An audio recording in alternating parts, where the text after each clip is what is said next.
ಸ್ನೇಹಿತರೆ, cockroach Janata party students ಗಳಿಗೋಸ್ಕರ ಸ್ಥಾಪನೆ ಮಾಡಿರ್ತಕ್ಕಂಥ ಪಾರ್ಟಿ ಅಂತ ಎಲ್ಲರೂ ಹೇಳ್ತಾ ಇದ್ರು. ಆದ್ರೆ ಡೇ ಬೈ ಡೇ ಸಿಜೆಪಿಯ ರಿಯಾಲಿಟಿ ಅನ್ನುವಂತ ಎಲ್ಲರಿಗೂ ಗೊತ್ತಾಗ್ತಾ ಇದೆ. ಯಾಕಂದ್ರೆ ಕೆಲ ದಿನಗಳ ಹಿಂದಷ್ಟೇ ಸಿಜೆಪಿಯ ಲೀಡರ್ ಅಭಿಜಿತ್ ದಿಪ್ಕೆ ಅವರನ್ನ ಜಾರ್ಖಂಡ್ ಸ್ಟೂಡೆಂಟ್ಸ್ ಪ್ರೊಟೆಸ್ಟ್ ನಲ್ಲಿ ಯಾಕೆ ಹೋಗಿಲ್ಲ, ಅವ್ರಿಗೆ ಯಾಕೆ ಸಪೋರ್ಟ್ ಮಾಡ್ತಾ ಇಲ್ಲ ಅಂತ ಕೇಳಿದ್ದಕ್ಕೆ ಅಭಿಜಿತ್ ದಿಪ್ಕೆ ಅವರು ನನಗೆ ಟೈಫಾಯ್ಡ್ ಇದೆ ಅದಕ್ಕೆ ಹೋಗಿಲ್ಲ ಅಂತ ಹೇಳ್ತಾ ಇದ್ರು. ಆದ್ರೆ ಇವಾಗ ಅದೇ ಅಭಿಜಿತ್ ದಿಪ್ಕೆ ಅವರು ಜಂತರ್ ಮಂತರ್ ಪ್ರೊಟೆಸ್ಟ್ 2.0 ಸ್ಟಾರ್ಟ್ ಮಾಡೋಕೆ ರೆಡಿ ಆಗಿದ್ದಾರೆ. ಅದರ ಮೇನ್ ಪ್ಲಾನ್ ಏನು ಗೊತ್ತಾ?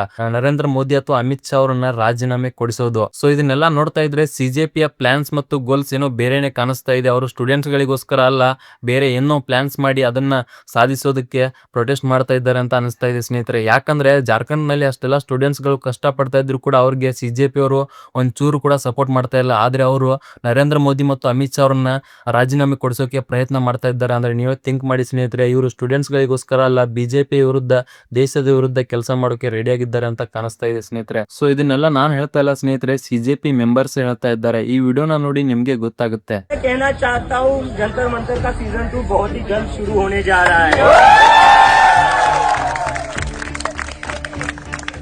सीजन 2 जो रहेगा मोदी की इस्तीफा नहीं. ಸೊ ಸ್ನೇಹಿತರೆ, ನಿಮ್ಗೆ ಸಿಜೆಪಿ ನಿಜವಾಗ್ಲೂ ಸ್ಟೂಡೆಂಟ್ಸ್ ಗಳಿಗೋಸ್ಕರ ಕೆಲಸ ಮಾಡ್ತಾ ಇದ್ದಾರೆ, ಪ್ರೊಟೆಸ್ಟ್ ಮಾಡ್ತಾ ಇದ್ದಾರೆ ಅಂತ ಅನಿಸುತ್ತಾ? ನಿಮ್ಮ ಅಭಿಪ್ರಾಯ ಏನು? ಕಮೆಂಟ್ ಮಾಡಿ ತಿಳಿಸಿ.